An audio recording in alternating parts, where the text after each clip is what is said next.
शांताकारं भुजंगशयनं पद्मनाभं सुरेशं विश्वाधारं गगनसदृशं मेघवर्णं शुभांगं लक्ष्मीकान्तं कमलनयनं योगिभिध्यानगम्यं वंदे विष्णुभवभयहरं सर्वलोकैकनाथं। मंगलम भगवान विष्णु मंगलम गरुड़ध्वज मंगलम पुंडरीकाक्ष मंगलाय तनोहरि। ओम नमो भगवते वासुदेवाय। आज का दिन आप सभी के लिए मंगलमय हो। आज से अघन मास की शुरुआत हो चुकी है। अघन मास को मार्गशीर्ष मास के नाम से भी जाना जाता है। मार्गशीर्ष मास भगवान श्री कृष्ण का सबसे प्रिय माह है। तो आज से आप मेरे चैनल पर मार्गशीर्ष मास की कथा सुन सकते हैं। मार्गशीर्ष मास में भगवान श्री कृष्ण ने अर्जुन को गीता का ज्ञान दिया था। यही कारण है कि इस माह में भगवान कृष्ण की कथाओं का श्रवण अवश्य करना चाहिए। इससे घर में सुख समृद्धि आती है और सभी संकटों का भगवान श्री कृष्ण हरण करते हैं। तो आइए सुनते हैं मार्गशीर्ष मास की कथा का पहला अध्याय। अगर आप इस कथा का पिछला अध्याय सुनना चाहते हैं तो 8 नवंबर वाली मेरी कार्तिक मास की कथा का 30वां अध्याय सुन सकते हैं। श्री पराशर जी आगे बोले, हे मैत्रेय, महाबली कंस ने जरासंध की पुत्री अस्थि और प्राप्ति से विवाह किया था। अतः वह अत्यंत बलिष्ठ मगधराज क्रोधपूर्वक एक बहुत बड़ी सेना लेकर अपनी पुत्रियों के स्वामी कंस को मारने वाले श्रीहरि को यादवों के सहित मारने की इच्छा से मथुरापुर पर चढ़ाया। मगधेश्वर जरासंध ने 23 अक्षौहिणी सेना के सहित आकर मथुरा को चारों ओर से घेर लिया। तब महाबली बलराम और जनार्दन थोड़ी सी सेना के साथ नगर से निकलकर जरासंध के प्रबल सैनिकों से युद्ध करने लगे। हे मुनिश्रेष्ठ, उस समय बलराम और कृष्ण ने अपने पुरातन शस्त्रों को ग्रहण करने का विचार किया। हे विप्र, हरि के स्मरण करते ही उनका सारंग धनुष, अक्षय बाण युक्त 2 तरकस और कौमुदकी नाम की गदा आकाश से आकर उपस्थित हो गए। हे द्विज, बलभद्र जी के पास भी उनका मनवांचित महान हल और सुनंद नामक मुसल आकाश से आ गए। तदंतर दोनों वीर बलराम और कृष्ण सेना के सहित मगध राज को युद्ध में हराकर मथुरापुरी में चले आए। हे महामुने, दुराचारी जरासंध को जीत लेने पर भी उसके जीवित चले जाने के कारण कृष्णचंद्र ने अपने को अपराजित नहीं समझा। हे द्विजोत्तम, जरासंध फिर उतनी ही सेना लेकर आया, किंतु बलराम और कृष्ण से पराजित होकर भाग गया।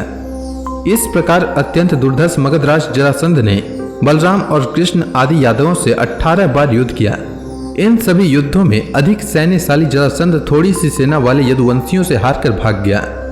यादवों की थोड़ी सी सेना भी जो पराजित न हुई, यह सब भगवान विष्णु के अंशावतार श्री कृष्णचंद्र की सन्निधि का ही महात्म्य था। उन मानव धर्मशील जगतपति की यह लीला ही है जो कि ये अपने शत्रुओं पर नाना प्रकार के अस्त्र शस्त्र छोड़ रहे हैं, जो केवल संकल्प मात्र से ही संसार की उत्पत्ति और संहार कर देते हैं। उन्हें अपने शत्रु पक्ष का नाश करने के लिए भला उद्योग फैलाने की कितनी आवश्यकता है, तथापि वे बलवानों से संधि और बलहीनों से युद्ध करके मानव धर्म का अनुवर्तन कर रहे थे। वे कहीं साम, कहीं दान और कहीं भेद नीति का व्यवहार करते थे तथा कहीं दंड देते और कहीं से स्वयं भाग भी जाते थे। इस प्रकार मानव देहधारियों की चेष्टाओं का अनुवर्तन करते हुए श्री जगतपति की अपनी इच्छानुसार लीलाएं होती रहती थी। श्री पराशर जी आगे बोले, हे द्विज, एक बार महर्षि गागर्य से उनके साले ने यादवों की गोष्ठी में नपुंसक कह दिया। उस समय समस्त यदुवंशी हंस पड़े। तब गागर्य ने अत्यंत कुपित हो दक्षिण समुद्र के तट पर जा यादव सेना को भयभीत करने वाले पुत्र की प्राप्ति के लिए तपस्या की। उन्होंने श्री महादेव जी की उपासना करते हुए केवल लोह चूर्ण भक्षण किया। तब भगवान शंकर ने 12वें वर्ष में प्रसन्न होकर उन्हें अभीष्ट वर दिया। एक पुत्रहीन यवन राज ने महर्षि गागर्य की अत्यंत सेवा कर उन्हें संतुष्ट किया। उसकी स्त्री के संग से ही इनके एक भौरे के समान कृष्ण वर्ण बालक हुआ। वह यवन राज उस काल यवन नामक बालक को, जिसका वक्ष स्थल वज्र के समान कठोर था, अपने राज्य पद पर अभिषिक्त कर स्वयं वन को चला गया। तदंतर काल यवन ने नारद जी से पूछा कि पृथ्वी पर बलवान राजा कौन कौन से हैं। इस पर नारद जी ने उसे यादवों को ही सबसे अधिक बलशाली बताया। यह सुनकर काल यवन ने हजारों हाथी, घोड़े और रथों के सहित सहस्त्रों करोड़ मैलेच्छ सेनाओं के साथ ले बड़ी भारी तैयारी की और यादवों के प्रति क्रोध होकर वह प्रतिदिन हाथी घोड़े आदि के थक जाने पर उन वाहनों का त्याग करता हुआ अन्य वाहनों पर चढ़कर अविच्छिन्न गति से मथुरापुरी पर चढ़ आया।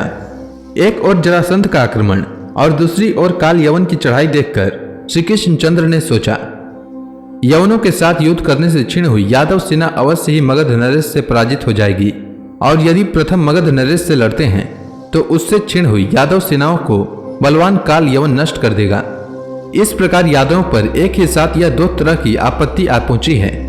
अतः मैं यादवों के लिए एक ऐसा दुर्जय दुर्ग तैयार कराता हूँ जिसमें बैठकर विष्णु श्रेष्ठ यादवों की तो बात ही क्या है, स्त्रियां भी युद्ध कर सकें। उस दुर्ग में रहने पर यदि मैं मत या प्रमत सोया अथवा कहीं बाहर भी गया हूँ तब भी अधिक से अधिक दुष्ट शत्रुगण भी यादवों को पराभूत न कर सकें। ऐसा विचार कर श्री गोविंद ने समुद्र से 12 योजन भूमि मांगी और उसमें द्वारका पुरी निर्माण किया, जो इंद्र की अमरावती पुरी के समान महान उद्यान, गहरी खाई, सैकड़ों सरोवर तथा अनेकों महलों से सुशोभित थी।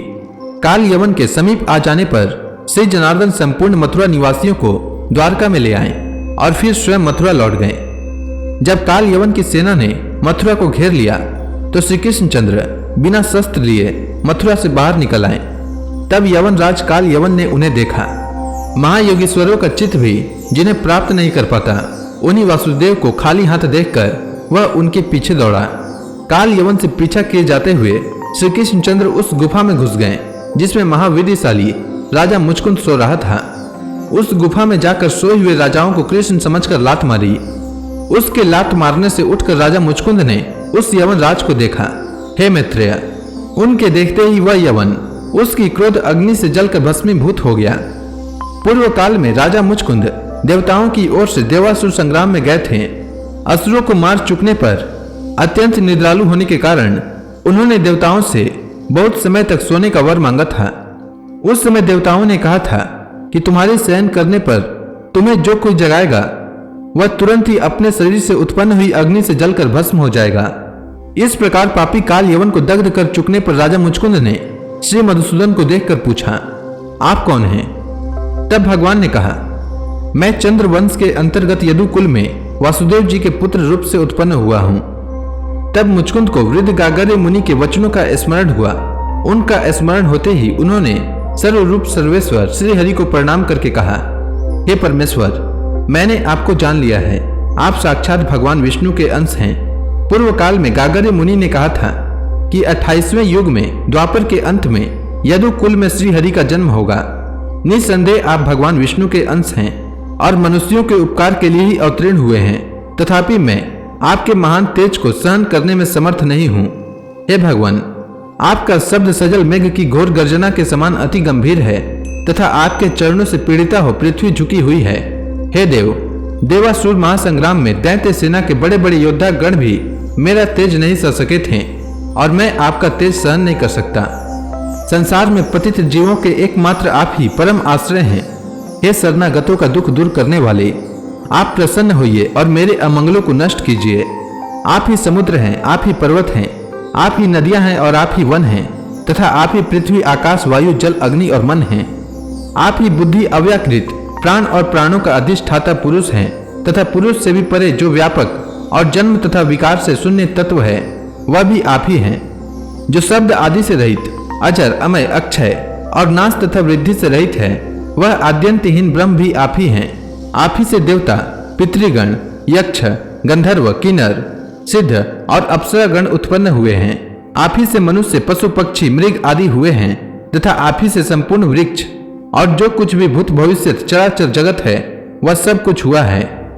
हे प्रभु, मूर्त, अमूर्त, स्थूल, सूक्ष्म तथा और भी जो कुछ है वह सब आप जगत करता ही हैं। हे भगवान, ताप त्रय से अभिभूत होकर सर्वदा इस संसार चक्र में भ्रमण करते हुए मुझे कभी शांति प्राप्त नहीं हुई। हे नाथ, जल की आशा से मृग तृष्णा के समान मैंने दुखों को ही सुख समझकर ग्रहण किया था, परंतु वे मेरे संताप के ही कारण हुए। हे प्रभु, राज्य, पृथ्वी, सेना, कोष, मित्रपक्ष, पुत्रगण, स्त्री तथा सेवक आदि और शब्द आदि विषय, इन सब को मैंने अविनाशी तथा सुख बुद्धि से ही अपनाया था, किंतु हे इस परिणाम में वही दुख रूप सिद्ध हुए। हे नाथ, जब देवलोक प्राप्त करके भी देवताओं को मेरी सहायता की इच्छा हुई तो उस स्वर्गलोक में भी नित्य शांति कहाँ है? हे परमेश्वर, संपूर्ण जगत की उत्पत्ति के आदि स्थान आपकी आराधना किए बिना कौन शाश्वत शांति प्राप्त कर सकता है? हे प्रभु, आपकी माया से मूढ़ हुए पुरुष जन्म, मृत्यु और जरा आदि संतापों को भोगते हुए अंत में यमराज का दर्शन करते हैं। आपके स्वरूपों को न जानने वाला पुरुष नरकों में पड़कर अपने कर्मों के फलस्वरूप नाना प्रकार के दारुण क्लेश पाते हैं।